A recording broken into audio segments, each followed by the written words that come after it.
Well, the Chiefs might still be there, but it's getting more loaded. Let's rock.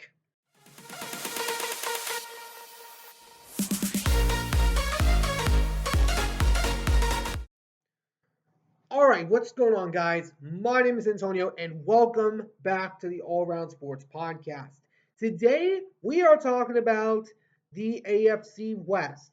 The last few times I have gone over each individual division from the from north to south to east, and now we're in the final section, the West. The next episode, excuse me, next episode after this will be when I go over my division, the NFC West. So be sure to tune in for that, which will premiere the day after this video posts, which is tomorrow on at 2 p.m. Eastern time, which will probably be 11 p.m., 11 a.m. Pacific time. So be sure to tune in for that. But before we get started, if you guys do enjoy this video, please be sure to smash that like button down below. Subscribe if you haven't already. But for now, let's get this video started. Starting us off with the team that came in last place last year, which was the Los Angeles Chargers, that have lost a lot of weapons during their free agency.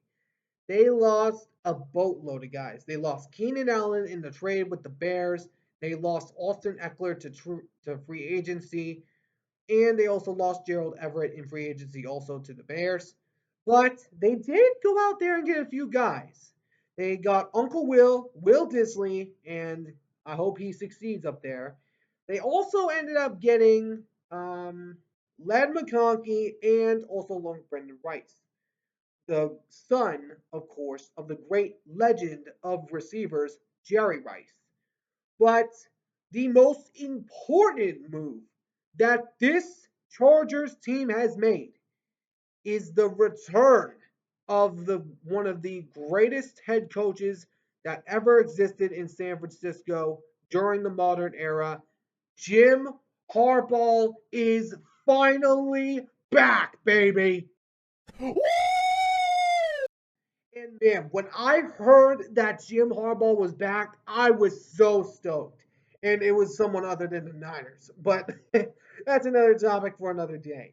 But anyways, the I was so stoked when I saw him because the last time I saw him coach a game was when I was only 9 years old. Of course, when they lost the NFC Championship game to my Seahawks, which was famously known as the best post-game conference of all time. But enough about that. But the Chargers, they could be really sleep. They could be really good because Jim Harbaugh, we all know, is a mastermind with quarterbacks. When you have a quarterback by the name of Justin Herbert, this guy could revive him and turn him back into the form that he was in his rookie season and absolutely ball out in the AFC West and contend with the Chiefs, which we'll wait and see what happens, but we'll see if it happens. I wouldn't be surprised if they would contend with them. But as far as the floor goes, if at worst case scenario, Jim Harbaugh has a little growing pains coming back into the NFL in the new modern age, and they go 7-10 at the least.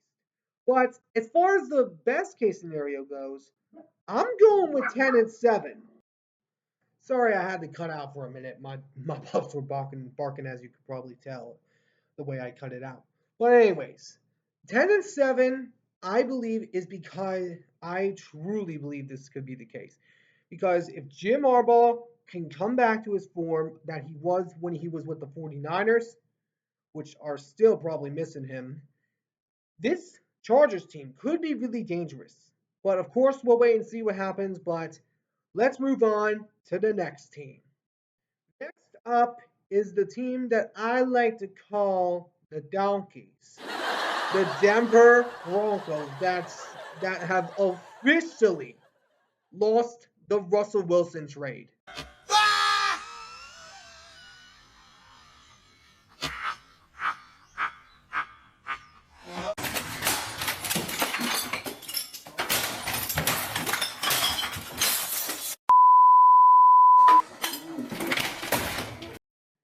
after letting him go to the Pittsburgh Steelers, they paid the largest dead money cap in NFL history, which was amazing. Oh my God. This was just pure happiness right here. I don't even care what happens I don't care what happens with the Broncos, right, as far as afterwards. But the few years that he was with Denver were amazing. But anyways, enough about that. Enough about that. Sorry, I had to. But anyways, the Broncos, they ended up drafting rookie quarterback Bo Nix, which was a quarterback that Sean Payton wanted. But he's gonna have a bit of growing pains. And Sean Payton, he's not like he was back when he was with the Saints. It is a fact. And the only reason the Saints won the Super Bowl back then was because of the Bounty Gate, as we all know, which I didn't know before, but when I looked it up, that's when I found out about it. But anyways, the Broncos, at worst case scenario, I could see them end up 2-15 because they are just right now terrible. As far as the ceiling goes for this team, if it all goes good, I can see them decently going 7-10 at the least. But the Broncos, they're gonna have a few painful years ahead of them. But now let's move on to the next squad. Next up is a team that actually surprisingly beat the Chiefs last year, only because of their defense. The Raiders of Las Vegas, which is still weird to say, by the way. But I mean, here's the funniest thing. When I was about 4 to 5 years old, I would hear rumors of this, and I lived in Vegas at that time. And I would constantly hear rumors of the Raiders moving to Vegas. I didn't believe it until it actually happened, which I was very shocked of when it happened. But anyways, enough about that. But the Raiders last season, they topped it off pretty well. After Josh McDaniels got fired, they ended up bringing Antonio Pierce in as the interim, which went 5-4 at the end of the season to eventually get him the confirmed lockdown as far as coaching goes, which I think Raider fans wanted to happen. But, anyways, the Raiders, I believe, have a chance to be a sleeper team after signing Christian Wilkins after leaving Miami. And now you got a really high stacked roster. And as far as the floor goes for this team, I could see them going 7-10 as far as the floor goes. Because if they end up not having good quarterback play, which is highly probable, they could have a losing season again. But as best case scenario, if Gardner Minshew does really well, which I believe he will, I believe they can go 10-7 like the Colts almost did last season. I believe that Gardner Minshew is better than people think because he is really decent. He almost led the Colts to the playoffs last year for crying out loud. Many people forget that. And this is going to be a really interesting story. It's going to be very intriguing. And if Aiden O'Connell does end up getting the start, I would not be so. It wouldn't be. It would be shocking. But I could see him coming in halfway through the season if Gardner Minshew ends up being terrible. But now let's move on to the last team. Last but not least, you got the two-time defending Super Bowl champion, the Kansas City Chiefs, which did my Seahawks a favor by beating the 49ers in the Super Bowl again.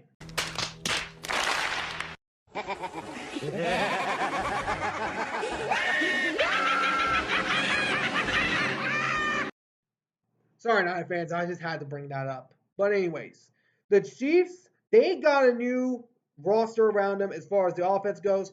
They brought in Xavier Worthy and Marquise Hollywood Brown. That was with the Cardinals last year, which I'm glad that Marquise Hollywood Brown left because he was not going anywhere with the Cardinals. But anyways, the Chiefs, I do still believe, are the top threat in the AFC West right there because this Chief team is going to be different with the absence of L'Jarius Sneed. And I mean, this could go one of two ways. It could impact them dramatically, and they end up missing the playoffs, which I doubt. And it could go in the way of they get better off of it and end up three-peating, which is the rarest thing to ever happen in the sports industry, which we'll see what happens, but it could likely be the case because it is Patrick Mahomes. And I mean, I like him more than Tom Brady for crying out loud. Now that, and I was shocked when I heard that Tom Brady was coming in as an announcer for Pete's sake. No, no, no, not him again. Not him again. You again? I mean, I still can't believe Tom Brady is coming in as an announcer. I still can't believe it. This guy gives me nightmares. Legitimately, he gives me nightmares. And probably every single NFL fan in the world. But, anyways, that's another topic for another day. But the Chiefs, as far as the floor goes for this team, if all goes terribly, they end up not doing as good as they were last year, I could see them going 9-8. If at worst case scenario. But at best case scenario, they end up doing a lot better than they did last season. And I could see them doing a lot better than they were last year, which is 13-4. Because if they do really good and their offense is really decent, we'll have to see what happens with Rashid Rice. We'll have to see what happens with him. But if this team can do really decent, watch out for Kansas City. I'm just going to say that right now. But now let's get into my standing predictions for the AFC West. First up, last place, no surprise here, the Denver Broncos. Because the Broncos, I believe, are the worst team of the AFC West. They are going to have a few painful years, and I just don't think they're going to be in contention for a while. Next up, third place, I am going to put the Chargers up there because even though they got Jim Harbaugh, I don't think they're going to do really decent, especially compared to the Raiders, which are at number 2, because I believe the Raiders are going to actually be a top threat to the Chiefs. Because we already saw what happened when they met up on Christmas Day. We already saw what happened there. And many people are down that to happen again because their defense was what won that game. But if their offense wins that game, then there might be some questions. But number one, no surprise here, the Kansas City Chiefs, of course, because they're the defending Super Bowl champion, and we'll see if they have a chance of three-peating, which I doubt, because it is the rarest thing to ever occur in the history of sports. I believe the last team that did it was like the Lakers with Kobe, who is still sadly passed away. But hearts out to Kobe's family. But anyways, Chiefs have 1, Raiders 2, Chargers 3, and the Broncos, or Donkeys as I like to call them, at number 4. But let me know in the comments what you guys think down in the comment section below. Who do you guys think is going to win the AFC West? If you agree with me, let me know down in the comment section below. But anyways, I hope you guys enjoyed this video. If you did, please make sure to smash that like button down below. Subscribe if you haven't already. And I'll catch you all in the next one where we'll be doing our finale on this with my division, the NFC West. Ciao for now.